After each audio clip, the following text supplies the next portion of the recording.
Welcome back to the Ramayana Odyssey podcast. So, throughout this entirety of the podcast, we journey through the Ramayana one story at a time and then take a moment to pause on the storytelling to reflect on what these timeless stories mean for our lives today. So, last week we heard a pretty intense story, I'd say. The journey of Ratnakara, a man who was very much driven by survival and circumstance, who slowly became a bandit due to that. And then, through a moment of nothing but guided clarity, he was able to transform into Valmiki, one of the greatest sages in our tradition. It's pretty interesting to see this change occur in a person that society would typically shun without any other thought, but it truly is a story that'll stay with you. Not just because of this transformation, but because it raises an honest question. How does a human being really change? So, in this episode, we want to take a moment to pause from our storytelling and really reflect on what this story means. So, to look beyond the story and understand what's happening from a Vedantic perspective and from a modern understanding of the human mind. And to do that, I have someone here to help me. My dad, Rajesh Rabindranath, co-author of the Ramayana Odyssey series, and someone who has spent many, many years studying and teaching Vedanta, is here to help me out. So welcome, Acha. I'm really looking forward to this conversation because I feel like this story is not just about Ratnakara, and it's actually more about us in a way. And one thing that really stood out to me was the fact that Ratnakara doesn't change because someone is forced to make a shift to his behavior, but it's because he was eventually able to see the truth of his own actions along with their consequences.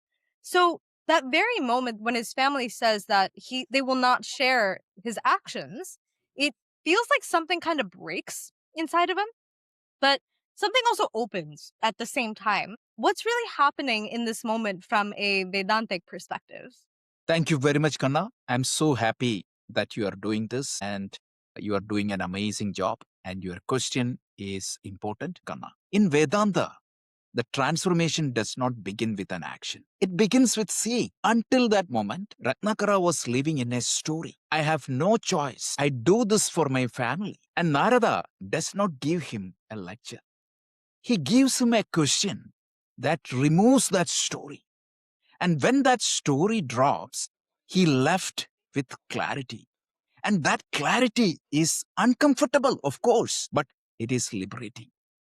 Because for the first time, he sees, I am responsible.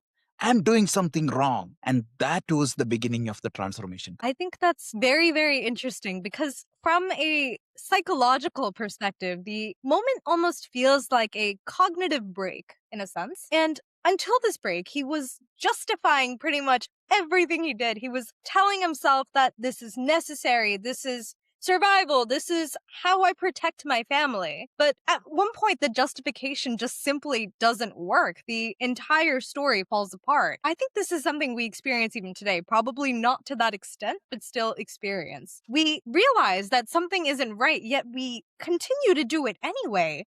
And we keep fabricating a story to avoid guilt, and eventually the narrative just dissolves. Exactly. And that is why Narada's approach is so powerful, Kanna. He doesn't say you are wrong. He asks a question that makes Ratnakara see it himself. Because the truth that is seen is far more powerful than the truth that is told. Let me repeat. The truth that is seen is far more powerful than the truth that is told. And once a person sees that clearly, the next step becomes possible. I really find this to be compelling in a way because Narada just doesn't stop him with only a moment of clarity. He provides a next step. And this next step in this case was a practice that he knew his disciple Ratnakara was more than capable of doing. And this practice was the chanting of Rama mantra. And it transforms Ratnakara from a very feared bandit to Valmiki, one of the most revered sages in our tradition. Today, many people see mantras as something very mystical and even superstitious. So, Acha, could you help us understand this clearly? What is a mantra? Excellent and important question, Kanna. Let's try to understand what exactly the meaning of the word mantra. In Sanskrit, mantra means mananath trayate iti mantra, that which protects when contemplated. That is the meaning of the mantra. So here the question is, protect from what? It protects your mind. Because the real challenge in life is not outside. It is the restless mind within. A mantra gives the mind a center, something to return to. Now we can understand that the mantra at the two levels. There is a seen effect and there is an unseen effect. The seen effect of the mantra is very practical and obvious.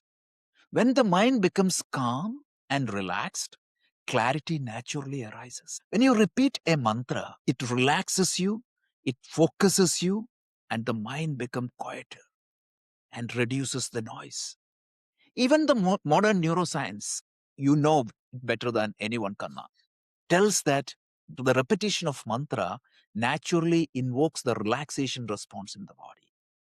Then there is an unseen effect also for the mantra. When you chant mantra sincerely, it is not just a repetition. It is also a prayer.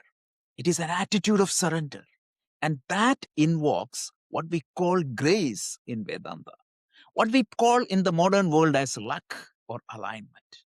Vedanta refers this as grace. It is that subtle alignment between your effort and the larger order of the life. So mantra works in two levels. One is it brings clarity within, and also the second one is it gives you the grace. With these two, the transformation is possible. But Daksha, from your perspective, why does the repetition of a mantra has such a powerful effect on the human? I think this makes a lot of sense, and it very much relates to psychology, in my opinion, because from a psychological perspective, the mind is constantly active, regardless of if we're awake, sleeping, etc., via thoughts, emotions, impulses, and even simply regulating the body, which we aren't even conscious of. So, when we repeat something like a mantra, especially with controlled breathing, we're essentially anchoring our mind. Over time, attention will stabilize and emotional reactivity will reduce, so the system itself becomes calmer. So, what Vedanta calls steadiness of the mind, psychology really understands as a regulation of attention and emotion, and thus the mind. So, in this story, this comes of the way of Narada giving the Rama mantra to Ratnakara. So, is there something deeper about the meaning of the name Rama? Absolutely, Kanna. This is where it becomes even more beautiful. The word Rama comes from the Sanskrit root Ram. It means to abide, it means to rest, or it means to delight. At a simple level, Rama is that which the minds find contentment. But from a deeper Vedantic perspective, Rama is not just a name outside. It is the consciousness within you, that presence in which all the experience happens and in which the mind truly finds rest. When we align with that, we discover a happiness that is not dependent upon anything outside. And that is the highest form of happiness, the happiness that comes from within, what you call as authentic happiness. In that sense, the Ramayana is not just a story of Rama. It is a journey towards discovering that inner Rama. Maharshi Valmiki discovered that. And through the Ramayana, he shows us that path. Ultimately, Kanna, the power is not in that word. It is in the attention, sincerity, and consistency with which it is practiced. And over a period of time, that begins to change a person. Because when the clarity becomes steady, actions begin to change. And when actions change consistently, identity to change. Kanna, in the story, we see something remarkable. Ratnakara doesn't just stop being a bandit. He became Valmiki, one of the most respected sages in the country. From your perspective, how does that kind of identity transformation actually happen? Is that just a story, or is there any psychology behind that? I found this when I learned the story for the very first time to be one of the most compelling parts because we aren't just observing a change in behavior, which is external, and rather it's more of an internal change of identity. So the change goes beyond the visible eye, which is very interesting to me. And the key idea here is that identity is not fixed. It's something that can be shaped and even rebuilt completely over a period of time. In fact, it's pretty rare to see someone's personality remain stagnant throughout their lives. Think about yourself, for example, and the viewers as well.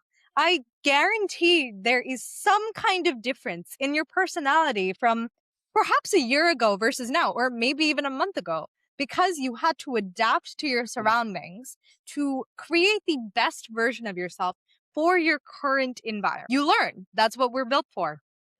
So, in psychology, we understand that how we see ourselves, our self concept, if you will, very strongly influences how you act. So, if you believe something like, this is just who I am, your actions will tend to follow that belief.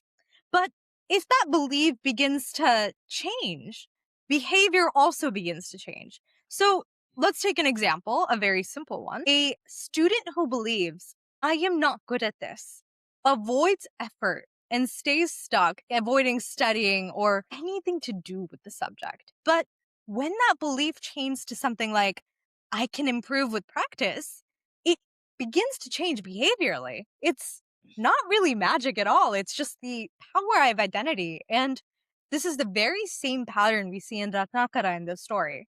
So at the very beginning, he sees himself as someone with no option but to harm others for the benefit of him and his family. But once that belief itself breaks and he sees clearly, we see a shift in his identity as well. And through practice, repetition, and discipline, the new identity becomes very stable. And I think that's the most powerful message of the story. It really doesn't matter where we stand today or who we think we are, even, because we have the ability to reconstruct our identity completely. And this is exactly what scriptures like the Ramayana and even the Bhagavad Gita show us. Absolutely, you're spot on it. So, Kanna, there is one more powerful dimension in this story. Ratnakara's transformation is not only because of his own effort, it is also because he had a powerful mentor like Narada, a compassionate mentor like Narada, a well trained mentor like Narada. Because the right guidance at the right moment can completely change the direction of a person's life. Daksha, from your perspective, what makes Narada's guidance so powerful? I found this to be interesting, actually, because this was before the time we had mentorship established as a concept. So it's very interesting to see an old story do this before we even had a word for mentorship. But Narada doesn't just give advice. He creates the conditions that are necessary for transformation. And we could split this up into a few steps. So first, he remains calm. He stood in front of a man, aimed with an arrow to his heart with a smile. And this calm signifies a lot of emotional strength because instead of reacting, he breaks a pattern that many have followed. And this pause creates enough space for change. The second step is that he is able to ask questions. He doesn't command, he doesn't lecture, but rather he asks questions that force Ratnakara to introspect. And this introspection is really where the change is forced to begin. Third, he stays. I'll wait here essentially tells Ratnakara that he isn't beyond change and that he is really worth investing time in. And finally, four, he provides a method. Insight alone really isn't enough because without a proper path or a sense of direction, we fall back into our old patterns pretty easily. It's just who we are as people. We pick the easiest method. So he provides him with a method that he knows Ratnakara is capable of. a way to stabilize his mind and thus rebuild his life. So, this is really what mentorship looks like: calm, clarity, presence, and a path forward. And I think this is very relevant to all of us because having the right mentor, regardless of what you're doing, can truly be a game changer. Because sometimes what we need isn't information, we need someone to help us find a path to move forward. Beautifully said, Kanna. And we see this pattern again and again across the history. Think about how Krishna guided Arjuna. Krishna didn't fight a war for him, but he mentored, he guided. In philosophy, we know that Socrates guiding Plato, not just giving the answers, but asking the right questions. And in modern science, you know that Niels Bohr was mentored by Heisenberg. So again and again, we see this pattern. Effort matters, but the right guidance at the right time can change the direction of life. That is the role of the mentor in our life. Yes, thank you so much for being with us in this episode. So, I'll take a moment to recap everything we discussed today because it was a lot. So, we began with a very simple yet powerful idea that transformation does not begin with force, but rather with authentic clarity. We saw how practice, like the repetition of a mantra, for example, can steady the mind and thus bring newfound clarity. We explored how identity is not something that is fixed and how it can be reshaped through awareness and consistent effort. And finally, we reflected on the role of a mentor, how the right guidance at the right time can change the direction of an individual's life. And maybe we can even leave you with a few questions to reflect on. Where in my life am I telling myself, I have no choice, I have to do this? What is one small practice I can start today to bring more clarity into my mind? And finally, who has been a guiding presence in my life? And where can I become that presence for someone else? If you found this discussion to be meaningful, please share it with someone who might also benefit from it. You can follow more of our work on the Project Self YouTube channel and listen to the Ramayana Odyssey podcast on Spotify and Apple Podcasts along with YouTube. If you enjoyed this episode, please take a moment to leave a like and a comment because it usually helps us reach more people that can benefit from this information. Until next time, let's keep moving from where we are to what we can become.